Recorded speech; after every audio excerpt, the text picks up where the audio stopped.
Paul, you recently wrote a book called The 99% Economy. What year is this from, Paul? 2019. The 99% Economy, How Democratic Socialism Can Overcome the Crisis of Capital. And in the book, you talk about 4 organizational methods. So you do an analysis of what you call the high road kind of capitalist companies. And the most advanced type of capitalism are pointing towards a kind of the types of organizational forms that we might hope to see in socialism. I was wondering if you could talk about these 4 organizational arrangements that you see as really crucial to this. Yeah, the book is a strange beast. And of course, it came out just before COVID. So kind of my timing wasn't exactly great. But I teach in a business school. I teach a lot of undergraduates who are in business programs because college is just a way to get a better job. They're not there for a liberal arts education. They're there out of economic necessity. But that doesn't mean they're not interested in the big world and what sense they should be making of the big world. And so I teach a course on business, government, and society with these undergrads and try to expose them to competing points of view on capitalism. So we run the gamut, from Milton Friedman to corporate social responsibility to socialism and all. But it's alerted me to teaching this class has kind of brought me into contact with this massive group of young people in the college-going segment who are enrolled in business schools and who are interested in understanding the world. And so arguably my book's implicit audience were those young people who have no Marxist background, who are not deeply engaged in political activism of any kind, but who are trying to make sense of the world and, are sort of vaguely familiar with business, perhaps more so than an arts undergraduate might be. But my goal here was to make the idea of socialism, its urgency, its necessity, and its form, as tangible and as intuitively accessible as possible. The idea of a planned economy, of a socialist planned economy, is so foreign to young people today that at least for this subset of a younger generation, I thought it might be interesting to try to introduce them to the ideas of socialism by showing them how capitalist firms have already developed some of the solutions to the difficulties that everyone imagines would attend the effort at wide-scale socialist planning of the whole economy. So what would it mean to democratically plan a whole economy? That's the first question I get about as a democratic socialism. How the hell would that work? Something so vast, so complex. And so my response is one that is familiar to perhaps to you and many of the people who listen to a podcast like this, which is say, capitalism is already doing planning on a pretty vast scale, right? Not only in the state, where and my book didn't discuss much state planning, but clearly there's a lot of state planning, more and more so as we move into a war economy, right? Unfortunately. But I thought more meaningful to the students, the young people whom I imagined myself addressing, were these vast capitalist corporations. And if I could show to young people that these vast capitalist corporations were in fact doing the kinds of things that one might imagine a democratic planning process doing at a society-wide level, that might make the idea of socialism, oh, I get it. Yeah, I see how that might work. That was my goal. So yes, in summary, the goal of the book was to get a bunch of uneducated, unpoliticized business undergraduates to say socialism. Oh yeah, I get it. That's my goal. So it wasn't more advanced than that. I tucked away any theoretical references and or any Marxist infrastructure to the argument into the notes. So there's nothing of that in the body of the text. But yes, so looking at these big capitalist organizations and thinking of the theme we were discussing earlier on in the conversation of the progressive socialization of production, it does seem to me that of the forces of production, management principles are one.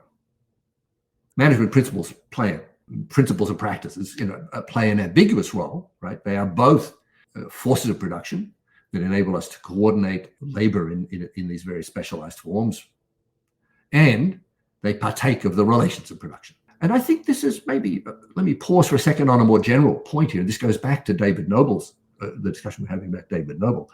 I think we have a problem in our Marxist theorizing. When someone says machines, our instinct is to say, oh yeah, forces of production or means of production. But no, the thing itself, the machine, the phone that I'm looking at, the computer I'm staring at, these machines are not themselves forces of production. They're a material support that can function as a force of production, can also be used as a tool, as a weapon, in the relations of production. The same object can be a tool as it functions as a force of production, or a weapon as it functions as a part of the relations of production. And I think that's the case with these management principles too. That in many respects, the management principles that we see at work in the most advanced of our big capitalist corporations are pretty phenomenal human accomplishments. There's a lot of smart people who've worked very hard to come up with processes for orchestrating the input that we need in order to come up with a good strategy for our firm, or how to orchestrate a big complex firm. So we're developing new innovative concepts that we can then send out to the operating unit so that they can deploy. There's these very sophisticated management systems, and yes, in part they're directed at the exploitation and domination and surveillance of workers, but in part they reflect the demand for greater productivity and a broader variety of use values. So I think my idea was to argue that these emergent management principles give us the key to how socialism could tackle some of the fairly well-known problems of large-scale socialist planning. How to ensure that the goal setting is democratic, right? How do you get democracy to tell us whether we're producing EVs or plug-in hybrids? How do we, on a large scale, how do we ensure that we don't reproduce a schism between the people coming up with innovations who get these great jobs in R&D labs and all the rest of us slaves who merely implement, right? How do we ensure that the kind of standardization that we need in order to ensure the compatibility of operations in this vast, complex enterprise we're talking about, that all works together? How to ensure that those standards are not just bureaucratic constraints that stifle people's ability to develop and innovate locally? And then, how do you sustain motivation in a socialist world? A lot of people find trouble imagining, where the motivation for all this innovation and effort is going to come from in a world of, where pay and compensation and rewards are based on socialist principles. So I thought it was fun and interesting to find in the practice of large capitalist firms, the more advanced of them at least, some principles that we could use in fleshing out this idea that the germs of socialist planning are already emerging within the womb of these large capitalist corporations. So do you want to tell us then a little bit about your experience of your 1992 work in NUMI, and how this informed these understandings of different ways of collaboration? Yeah, my work at NUMI spans quite a few years because I got so fascinated by the organization. So perhaps let me tell you a bit of the background story, and that way you'll see why I found it so inspiring. So NUMI is this joint venture of Toyota and General Motors set up in Northern California in 1981. General Motors had a plant there for quite some time, but as it was losing market share, it had planned to shut down the plant. It was shutting down quite a few plants. One of the reasons this plant was chosen to shut down was that it was one of the poorest in productivity and quality, and it scored, it was unusually high in worker militancy and union recalcitrance, if only because it's just a few miles down the road from UC Berkeley, and a lot of student radicals used to take jobs there just to make mayhem in the organization.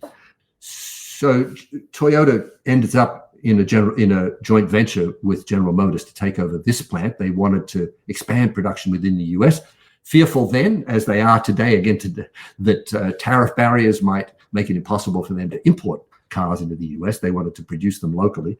This was their first experience anywhere in the world in setting up a fully operational plant. In Southeast Asia, they had knockdown kit parts, sort of reassembling from already semi-assembled vehicles, but they'd never had a fully functioning Toyota assembly line anywhere else in the world. So they were very cautious, and therefore teamed up with General Motors to learn more about how to operate in the US system. Because it had been a UAW unionized facility, Toyota had no choice but to accept that the UAW was going to be representative of workers in the plant. And I ended up visiting the plant completely by accident. I was teaching at Stanford at the time, and one of my colleagues brought me into an opportunity to go do a plant tour. And I was just fascinated by the extreme discipline of the work process I saw on the assembly line, the extraordinarily detailed sort of orchestration of workers' movements second by second, the incredible efficiency of the operation was really quite striking. And then the workers I spoke to told me how much they liked working there, how much they preferred working there to GM, how much better their lives were, how much safer their work was. And I was just, as you can imagine, as a Marxist coming into this plant, I was very intrigued to learn more about how it operated. So the trick is not that complicated. The Toyota people developed it. We can talk about why and how Toyota developed this approach in their post-World War II development. But basically, we need standards of a very detailed kind.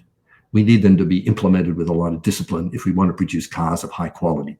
We need these standards to be ones that are constantly evolving too, so we capture new quality problems as they emerge.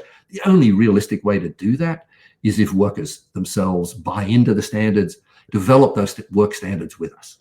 And so they invested a lot of money in training workers. They create time in the work week for workers to refine those standards. They create incentives for managers to encourage workers to develop refinement proposals, improvement suggestions.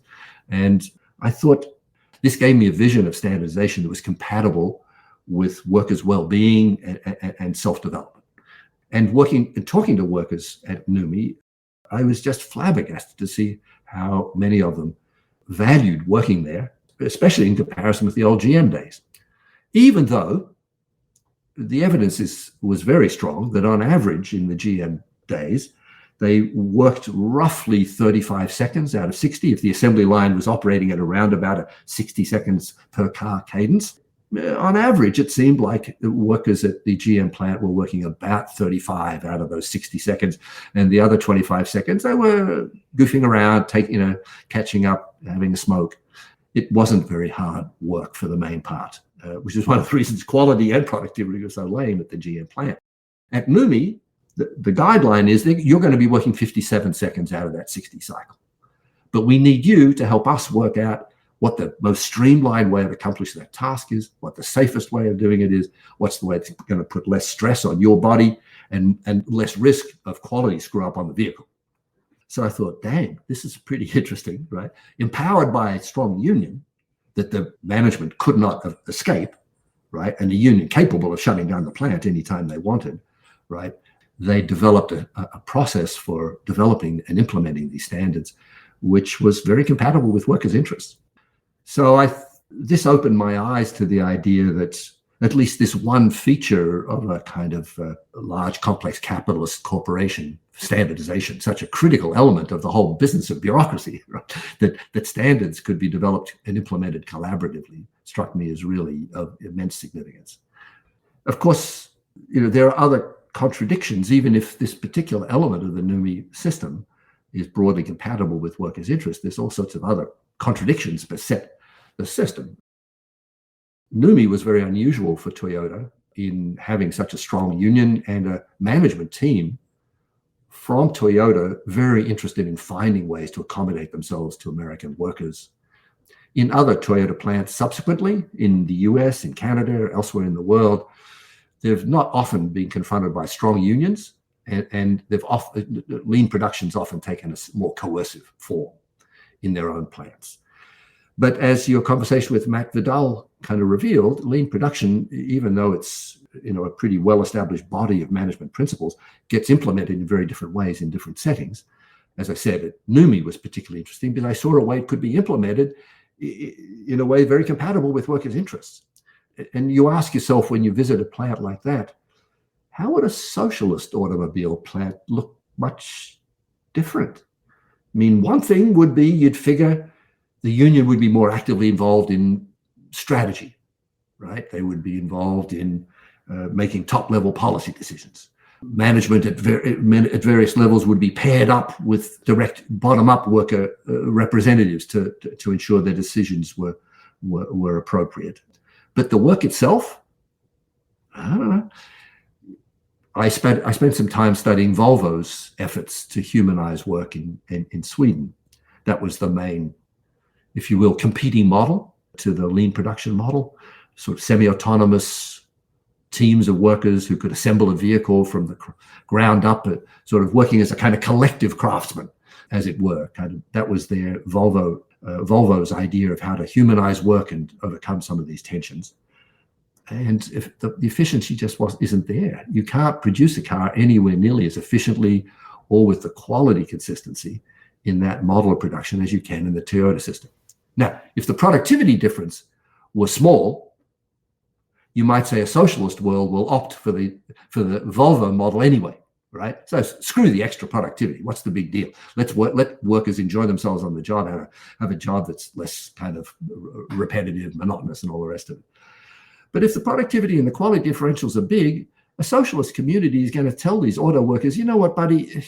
No, we don't work for our self-enrichment, our self-expansion. Well, work is a pain in the neck, but no, you can't make us pay $5,000 more for the vehicle just so you guys can only have to work 35 seconds out of 60. That's not an acceptable socialist proposition. And so what would a socialist automobile plant look like? My guess is that it probably would need to be kind of a mass production type model, but offering workers the kind of control and input that we saw at NUMI. It expanded and enhanced, perhaps along, at higher levels of management. But that this at the workplace, I'm not sure workers would look that much different. If workers have an opportunity to improve the materials, to make suggestions on the product, to move from job to job, so they're not just stuck in one job forever, that to have a management that is willing to sort of accommodate workers' developmental interests, and so not leave them stuck on the same job for years and years on end. All that, but all of that's doable at NUMI. So I found this fascinating from that point of view. Yeah, so I was kind of surprised when I was reading your book. You said that you didn't consider Toyota to be a high road company. That struck me as interesting. Well, Toyota's a very mixed bag. And by the time I was writing the book, it was a long time after I was writing my initial articles about Toyota. I would say NUMI, you might argue, was something of a high road case. But Toyota as a whole, it's hard to characterize as a high road company. Their commitment to sharing power with workers is very modest. It'll under these peculiar circumstances in Northern California back in the early 80s, this made sense. But in Kentucky, at their second plant, it did not make sense. And yes, workers at Kentucky, the job's not hell. Toyota still understands the importance of workers' engagement. They need that workers' input on quality problems, on how to improve productivity. They need workers to be flexible enough to accommodate, changes in product design and process configuration, and to do so without too much resentment, right? So even in the non-union plants, they can be pretty well managed. I had a chance to visit the Kentucky plant, and you've seen various efforts to unionize auto plants in the South. Not many of them have been successful, oftentimes because at least for the Japanese auto manufacturers, is because they treat their workers not too bad. Toyota being one of the better. Honda's pretty good too. Some of the others less friendly to workers. In your work as well, you put some emphasis on what you could maybe call the Toyota job guarantee. How relevant was that to worker contribution? Yeah, right. It's complicated in this case because a union contract always is going to give you some sort of a job guarantee in the American context. That's one of the big things that the union contracts look for. But I think, I'm not sure I'm getting at the part of the story that attracted your attention, Tom, but perhaps a point worth making is that the workers whom I found so receptive to the production system when I first visited NUMI were, as I said, workers almost all had worked at the old the old GM Fremont plant under conditions of much more abusive management supervision. When the plant shut down, it was very traumatic for the workers in the plant. There were no decent jobs in the vicinity for semi-skilled workers of the kind they were. So if you try to get a job in the local in context, you were going to, I think the estimates were people typically lost something like 15% of their earning power or more. I forget the numbers, forgive me. But you also had the possibility, if you had enough seniority, to move to another GM plant. Quite a few workers moved to Oklahoma City and others at the cost of enormous disruption to their family lives. sometimes leaving their family in California because they weren't sure how long this was going to last. They'd leave their family in California, move to another city themselves and try to somehow make that work. So it was a very traumatic experience for workers when the whole plant shut down and before Toyota reopened it with the GM joint venture. So many people wondered when the plant reopened under Toyota management and the workers were recalled because the union was part of the program. The old GM workers had recall rights, so the plant was staffed with these same GM workers who'd been through this traumatic experience. And many when they first announced, the productivity and quality results after a year or so, everybody was astounded at how terrific they were. I mean, it was just extraordinary, the level of productivity and quality they achieved. But many critics on the left said, well, yeah, you beat up workers that bad, you beat them to a pulp, you send them to Oklahoma City, you destroy their lives, they come back. Of course, they're coward. They're going to just, they're going to be exemplary workers, just because they're going to want to keep their jobs. Well, the reality is that this productivity and quality just kept on improving for 10, 15, 20, 25 years subsequently. This was not workers who were just fearful of losing their jobs. That whatever great gratitude workers may have felt having their jobs back, they would have very quickly reverted to their old patterns of behavior if management had reverted to its patterns of behavior. It was only because they came back and found a different set of managers who had a whole different management philosophy and practice that workers could respond the way they did in this more positive way. It wasn't. So initially, I'm sure there must have been enormous relief to finally have your job back. But the goodwill engendered by that would have rubbed off very quickly if they would have, returned to the abusive kind of supervisory situations that they had experienced at GM Fremont. I mean, it really was, GM Fremont was war. The 25 seconds out of 60s, maybe it was taking a smoke, maybe it was relaxing, but it was also making a ruckus. It was a really contentious plant. There were lots of wildcat strikes, lots of informal work stoppages, and all of that just disappeared. The same people coming back into the plant said, oh, we have a chance to build a really good car, right? With our intelligence and working together with these engineers and managers, we'll give that a shot. And, and it did, it worked for a long time until market conditions. Well, a few things happened. Firstly, Toyota started expanding its international plant. The managers who'd acquired this experience at the NUMI facility were very valuable players for Toyota because they could seed the new plants with those experienced managers. But as a result, NUMI ended up losing a lot of its original managers, replaced by American imports who did not share that same training and socialization into the NUMI philosophy, into the Toyota philosophy. So they lost a lot of traction at NUMI itself with the replacement of the management teams. And then in these other facilities, of course, Toyota's a big company buffeted by market conditions, as they all are. And at some point, it just became not economically rational for them to sustain this NUMI plant. It was a relatively small plant and they just shut it down. So, all that, the contradictions of capitalism do eventually manifest themselves. Yeah, so just a quick question again, just going back to what you talked about at the Uddevalla plant in Volvo. This idea of building the car in one place, two people building a car in a day or whatever. From what I've seen, it'd be interesting to hear what you know about it, that there was little standardization of work methods in it, that it was more free-form, the emphasis was more on a de-alienated work than standardizations. Did they ever get a chance towards working to standards? Because you could imagine from a say a TPS kind of point of view, or from a flow point of view, it would seem to be a different problem of flow to optimize, not that a particular form, it's obvious which could have the highest optimization.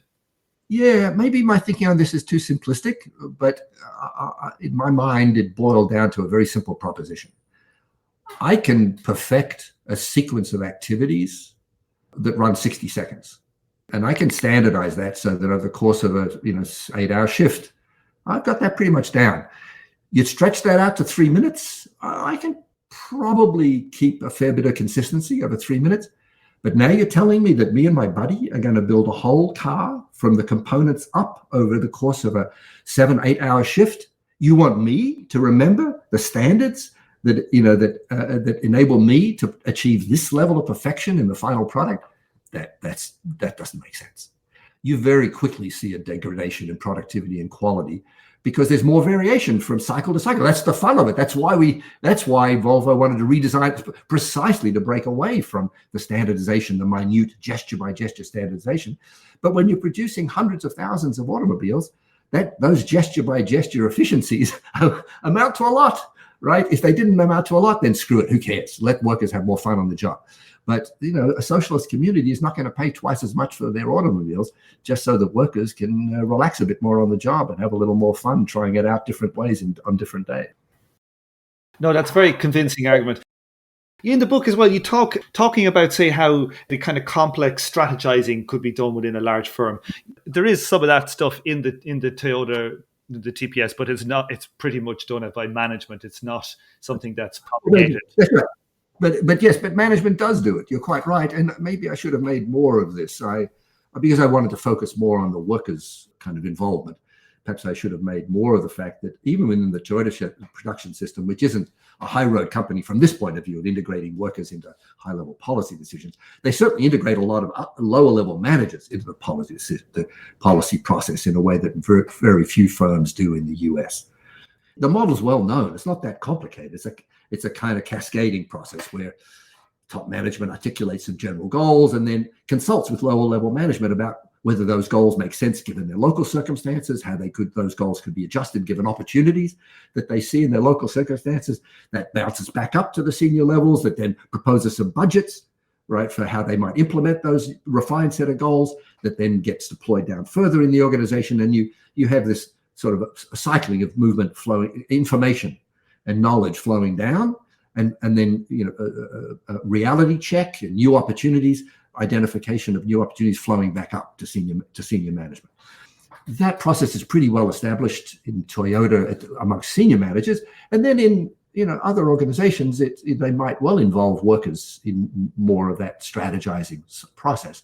But it seemed to me these managerial strategizing practices were indeed at the firm level exactly the same kind of processes as we would want to orchestrate in a socialist planning process. There's a quite direct analogy between senior management at the corporate level and the central state planners, and then at the subunit level, you've got within the corporation, you've got your various managers in the various subunits, and then in the socialist economy, you've got major ministries and major enterprises underneath that central planning operation. The problems of that planning process are well known, discussed by Hayek, and von Barwick and all the other critics. And then we have a bunch of socialists who've offered various defenses of those central planning mechanisms. I just think it's interesting to see how in practice these corporations tackle these problems. Yes, they need to get accurate information from the rank and file, and sometimes from lower levels in the organization, I should say. And sometimes senior executives have a hard time getting lower level people to spit out accurate assessments of their opportunities. People don't want to be on the hook for achieving goals that are going to be too difficult, so they'll tend to underestimate the potential contribution they can make as they're feeding up to the senior management, their perspectives on the strategy. So you've got all these information and incentive problems in the capitalist corporation, as we do in socialist planning, but it works. Firms come up with plans and strategies, and they're not necessarily optimal, but they work to orchestrate to ensure the coordination of effort across these various vast, complex, specialized organizations. And it's a hierarchical system, but as we see in any well-functioning corporation, but especially in these high road ones, it behooves senior management to take seriously the input from bottom up, from lower levels, and to incentivize them to give them honest input on their opportunities as well as the difficulties they encounter. And then on top of this, people worry that central planning will be all too much top down, that this centralized planning process displaces horizontal, collaborative, decentralized discovery and innovation, right? Replacing it with this vertical command system. But if you look at these corporations, they have all kinds of horizontal coordination mechanisms overlaid on top of the vertical hierarchy of authority. Those two things can be rendered pretty compatible. I was intrigued in this context more by planning at another of the cases I studied. It's a big healthcare insurance company and healthcare delivery organization, Kaiser Permanente. From the UK point of view, this may sound like a very bizarre setup, but since you have something of a national health setup, a health system, but we have a bunch of insurance companies and then a bunch of healthcare delivery organizations. And Kaiser Permanente is unusual in bringing those two components together, so they have an integrated system that's like a mini NHS, essentially. Once you become a member, right, paying your dues, then you operate within the Kaiser Permanente system of doctors and referrals. Kaiser was a highly unionized, or is a highly unionized healthcare organization for various historical reasons that are interesting enough in their own right. But the net result was that back in the late 80s, they found themselves at a very tense moment in labor relations where the economic pressures on the healthcare industry were intensifying. They were being advised by McKinsey to shut down a bunch of their medical centers. And they knew if they tried to do that, the whole system would be crippled by strikes and the whole thing would go bankrupt in a pretty short order because the unions were very powerful and there was no way they were going to let them shut down a whole bunch of big medical centers. So the union brought them a proposal to develop a collaborative management labor partnership from the highest levels down to the rank and file levels. And in desperation, but partly desperation and partly because they had this history of union collaboration, management nationally agreed with this partnership concept, and they developed a very robust system for labor management partnership that involved union management collaboration at every level. So at the very senior level, national planning, right down to the state level, each individual medical center would have a labor management committee that would oversee the whole medical center. And then down at the individual departments and operating units, they developed what they called unit-based teams that brought together managers, doctors, nurses, support personnel to work on improvement projects, quality improvement, patient experience improvement, clinical improvements in their various departments. And this was all orchestrated strategically across the organization. And so you had workers collaborating with managers at every level, from the rank and file right up to the top of the organization, and developing strategies for improving the performance of the organization, the experience of their patients. And I thought this was a pretty remarkable example of the kind of planning that we would want to see in the NHS, for example, if we ever got one in the United States. So I thought that was worth celebrating. No, absolutely. That was a very intriguing example. From a kind of systems theory point of view, you see self-similarity at all of these different levels. Yes, that's a nice point. So you asked me what else I might add to the conversation. I wanted to go back to the discussion about Kaiser Permanente, but the same observation comes out in NUMI as well. The fact of workers' involvement in adjusting these standards, in developing new ideas, these are, you might see these as devices for asserting hegemony over workers, giving workers some crumbs off the table to keep them preoccupied by the little stuff on the shop floor. I think that would be too cynical a view of it. I was very struck at Toyota, but even more so at Kaiser Permanente, by the enthusiasm with which workers responded to opportunities to engage, deepen their engagement with the work process and its improvement. There was training associated with this that was seen by workers as very beneficial. I mentioned before these improvement teams that brought together managers and doctors and nurses and support personnel. Imagine that you're a janitor at Kaiser Permanente, and all of a sudden you're on a process improvement team for trying to improve the turnaround time in operating rooms. One of the great ideas that emerged in their efforts to improve turnaround time in operating rooms at Kaiser, mind you, so let's stop for a second on the pause on the goal. The goal is driven by profitability, right? We need to improve turnaround time so we can cram more patients. But it's also a goal that workers can subscribe to. We want more patients to get operated, though. We don't want patients having to wait for surgery. So workers share an interest in this particular goal of managers. Right? So now we've got janitorial personnel on this performance improvement team. And lo and behold, they come up with an idea, which is, why don't we do some of the rough cleanup? We're not going to clean the blood off the floor, but we can start handling some of the waste packaging, for example, before you finished completing all your surgery work. So obviously, if the wound is open, we're not going to come into the room. But you've already stitched up the patient. Now you're just cleaning them up and doing final. We can already start some of our prep stuff, and we can save 5 minutes in prep time if we were able to enter the surgery room 5 minutes early. Cool idea, brilliant idea. Now, but imagine how much learning goes into that for the workers, the janitors, the people who are normally sweeping the floors and cleaning, taking the trash away. They're in programs that teach them about labor relations, but also about how to do a PowerPoint presentation, how to run a team meeting, how to deal with interpersonal conflict in a team, how to read financial cost reports on your department. This is the damn janitor.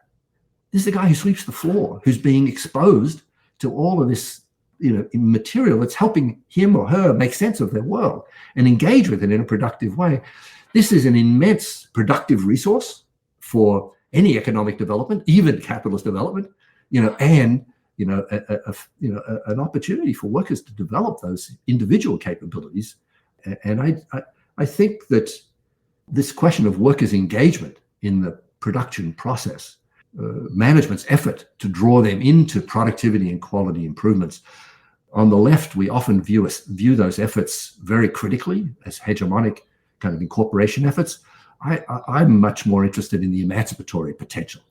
I think as workers are drawn into these efforts, their class consciousness is sharpened, not reduced. I mean, yes, there are moments where they imagine they'll be able to easily find consensus with senior management about why it would make a lot of sense to invest in all these great new tools to help us avoid having to do all this heavy lifting. And then they get pissed off when the top management says, sorry, no, you'll have to continue doing the heavy lifting because the equipment's too expensive. It doesn't break, the finances don't work out for us.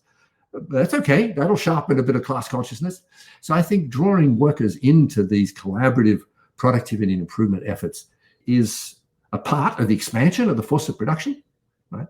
And also a fabulous way to intensify in a way that's helpful for the left, the conflictual nature of the relations to production. So I see a lot of these management innovations as being forced on management by competitive pressure and having the effect of, as I say, upgrading workers in their individual skills, in their social competencies, in their abilities to become the class that leads society. Paul, we've been on for about an hour and a half. I've asked you pretty much everything I can think of. Is there anything that you'd like to say that we haven't really covered yet? Yeah, I wonder if you want to talk a bit about AI. Recently, I was appointed to an international advisory committee on AI for the Spanish government, which has been very interesting considering that they're within Europe, perhaps one of the most progressive governments right now. So it's gotten me thinking more about the impact of AI on work and workers. So perhaps it's worth taking a minute to reflect on what this perspective on Marx and the contradictions of capitalism tells us about AI and its potential impact. I suppose I break it down fairly conventionally into employment effects and skill effects. It's always possible that this revolution is different, but this technological revolution is different from all previous ones, but I'm not seeing any evidence to ground fears of mass unemployment. There's an enormous amount of hype surrounding AI and its potential impact on employment. There's not that many use cases where the outcome represents a major reduction in headcount. And insofar as there are some, the reality is we're talking about an expanding economy that can absorb those people into new tasks. I think a lot of people forget, this is probably less true for our Marxist audience, but a lot of the general audience sort of forgets that if a company deploys AI to dramatically reduce their headcount in the delivery of some service or product, and they derive a competitive advantage relative to their competitors through that, you could well imagine their competitors noticing and then using the same technology or similar technology to eliminate their headcount too, right? What's the net effect of this? The net effect of this is that the super profits enjoyed by the first firm that deployed the technology are going to be dissipated as their competitors deploy the same technology, and the price of the service that we're talking about will be reduced accordingly, right? So what that means is that the money people used to spend buying that product or service is now freed up to spend on other products and services, where expansion of employment right, might well will soak up the displacement of workers from the first branch. And so I think, there's some pretty basic economics that people forget when they talk about displacement. They're so fixated on the fact that AI can reduce headcount requirements for a given task by, 40%, 60%, that they forget that if everybody does that and frees up all those people, they're also going to be reducing the price with some lag, right? But they'll be forced eventually to reduce the price, freeing up the associated demand to be deployed to other industries or other products and services. So as I said, it's always possible that this technological revolution be unlike any previous one. I'm not seeing any reason to fear mass unemployment. I get that this is a general purpose technology that can be deployed in a lot of areas, so it might impact a lot of different areas at the same time, but there's no evidence so far to support the idea that it's going to generate mass unemployment. So I think that's a red herring. What effect it has on work, content, and skills, that's much more interesting. And what's fascinating for me about the current situation is that it seems like there's a considerable degree of indeterminacy here. That on the one hand, there's some technological potentialities of AI, but on the other hand, the relations of production are going to determine what direction the deployment of AI takes. And it's not clear that it will make sense for that many industries to deploy AI to de-skill work. It depends a lot on the nature of the job, whether that's a good strategy or not. Everybody imagined that that's what would happen with radiologists, that radiology seemed like the perfect application of AI. Who'd need a radiologist anymore? Radiologists, go get another degree. You'll be out of a job in a minute as AI comes on. Well, it turns out AI has not displaced any radiologists. It improves the diagnostic capacity of the radiologists. It improves the quality of the service and not the amount of labor invested in the service. And so there's enormous opportunity for the expansion, the improvement of quality of services and products that are associated with the deployment of AI, enormous opportunity to develop new services and products, right? Both of which could augment the task set of workers rather than automating and replacing workers in those tasks. So augment them typically in a way that requires on their part, yes, maybe the abandonment of some craft skills, but also the development of some new technology manipulation skills. The radiologist still needs to know how to read an X-ray, but now they've got an AI tool pointing them to some places on the X-ray that might warrant some extra attention. That's pretty cool. Now, I don't know the radiology case is prototypical. I'm sure it's not. There are many use cases that could lead to different kinds of outcomes. But I think we're at a fascinating moment where, to some extent, whether AI ends up having a broadly de-skilling or a broadly upgrading effect depends a bit on public policy too. That's what I've been trying to tell the Spanish government. If they put into place the appropriate policies, they could create a context that would incentivize firms to take an upgrading path in their deployment of this technology rather than a de-skilling one. Obviously, in the American context, neoliberalism, being the prevailing ethos still, right? The regulatory context, the business mindset, right? All incline firms to use this stuff in a more de-skilling mode, unless they're in areas where, like radiology or some other areas where it's so obvious they need the goodwill and the mind of the worker involved as well. But in other countries, perhaps the institutional context might add public policy support for the potential upgrading path of AI. Yeah, what's the uptake been like in practice in firms? Are they actually using it productively? Like there seems to be an awful lot of slop in the media about what's actually going on. Yeah, hard to tell. But no, it's having enormous and productive effects in quite a few arenas. I mean, yes, there's people who use it a lot in marketing to come up with more creative ad copy. So that's just a fucking waste of time. That's just unproductive labor in its worst form. And the fact that they just do that faster and better and more creatively, who gives a hoot? But no, in all sorts of other areas, it's being used very effectively. And it's a pretty flexible technology. So it's obviously, it's still in its infancy.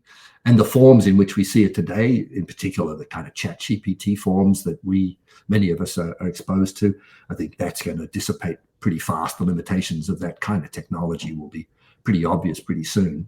But nevertheless, it's an enormous step forward, and firms are indeed using it for productive as well as kind of frivolous purposes.